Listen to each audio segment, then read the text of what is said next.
Right ఈ car race వ్యవహారంలో చట్ట ప్రకారమే దర్యాప్తు కొనసాగుతున్నారు మంత్రి పొంగులేటి శ్రీనివాస్ రెడ్డి. ఈ వ్యవహారంలో కేటీఆర్ ను విచారించేందుకు గవర్నర్ అనుమతి ఇచ్చినట్లు వెల్లడించారు.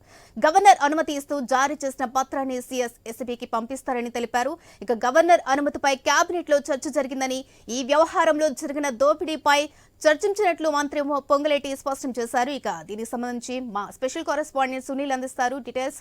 సునీల్, కేబినెట్ సమావేశం సుదీర్ఘంగా జరిగింది. దాదాపుగా 3.5 గంటల పాటు ఈ భేటీ జరిగింది. భేటీలో పలు కీలక బిల్లులను ప్రభుత్వం కేబినెట్ ఆమోదించింది. ఆ తర్వాత ఈ కార్ రేస్ కి సంబంధించి ప్రధానంగా చర్చ జరిగినట్టు మంత్రి పొంగులేటి కేబినెట్ ముగిసిన తర్వాత మీడియాతో చిట్ చాట్ సందర్భంగా చెప్పడం జరిగింది. పలు కీలక ఈ కార్ రేస్ కి సంబంధించి ఆయన కీలక అంశాలను కూడా వెల్లడించారనే చెప్పాలి. ఈ కేసులో ఈ కార్ రేస్ కి సంబంధించి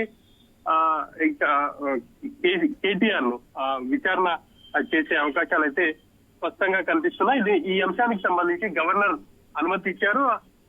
దానికి సంబంధించి ఆయన పూర్తి స్థాయిగా న్యాయపరమైనటువంటి అన్ని అంశాలను పరిగణలోకి తీసుకుని అనుమతి ఇచ్చారు. అది ప్రభుత్వానికి చేరింది. ఈ రాత్రికి సిఎస్ ద్వారా ఏసీబీకి వెళ్తుంది. ఇక ఖచ్చితంగా దాంట్లో ఎవరున్నప్పటికీ న్యాయ విచారణ ఎదుర్కోవాల్సిందే. చట్టం తన పని తాను చేసుకుంటుంది అని చెప్పేసి కూడా పొంగులేటి స్పష్టం చేస్తున్నారు. ఇక ఆయన అనేక అంశాలను ప్రస్తావించారు. కొంతమంది కావాలని చెప్పేసి తమపై లేనిపోని ఆరోపణలు చేస్తున్నారు అని చెప్పేసి ఆయన చెప్తా ఉన్నారు. ఇక కొంతమంది అహంకార పూరితమైనటువంటి మాటలు మాట్లాడుతున్నారు. దోపిడీ చేశారు, వాళ్ళ స్వాతంత్రం చేసిన పనులన్నిటిపై కూడా ఈరోజు కేబినెట్ లో చర్చించాం. ఇక వీటన్నిటికీ ఏసీబీ సమాధానం చెప్తుంది. తీగ లాగితే డొంక కదిలినట్టుగా ఏసీబీ విచారణలో అన్ని అంశాలు బయటికి వస్తాయి అని చెప్పేసి కూడా ఆయన చెప్తున్నారు.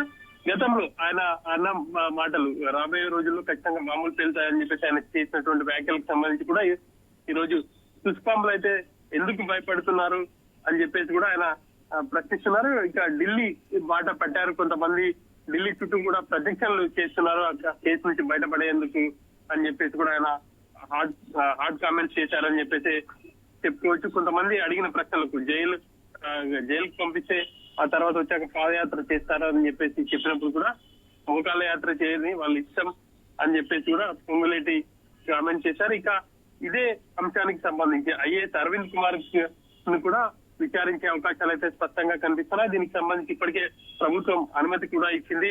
మొదటి విడతలో 3 నుంచి 4 వరకు ఖచ్చితంగా విచారించే అవకాశం ఉంటుంది. ఈ ఏజెన్సీకి సంబంధించినటువంటి వాటిపై కూడా కేసులు నమోదు చేసే అవకాశాలున్నాయి. ఈ కేసులో పెద్ద ఎత్తున చేతులు మారాయి. ఎన్నికల ముందు ఇదంతా జరిగింది. ఆ అగ్రిమెంట్ కంటే ముందే డబ్బులు చెల్లింపు జరిగాయి. కానీ విదేశాలకు వెళ్ళాయి. ప్రభుత్వానికి సంబంధించినటువంటి డబ్బులని కూడా ఆ విదేశాలకు వెళ్ళిన డబ్బులు ఎక్కడికి చేరాయి, ఎవరి జేబుల్లోకి వెళ్ళాయి అనేది దర్యాప్తు కొనసాగుతుంది. అందులో భాగంగానే ఖచ్చితంగా కొంతమంది విచారణ ఎదుర్కోవాల్సి వస్తుంది అని చెప్పేసి కూడా పొంగులేటి స్పష్టం చేశారు. Razina, right, thank you Sunil.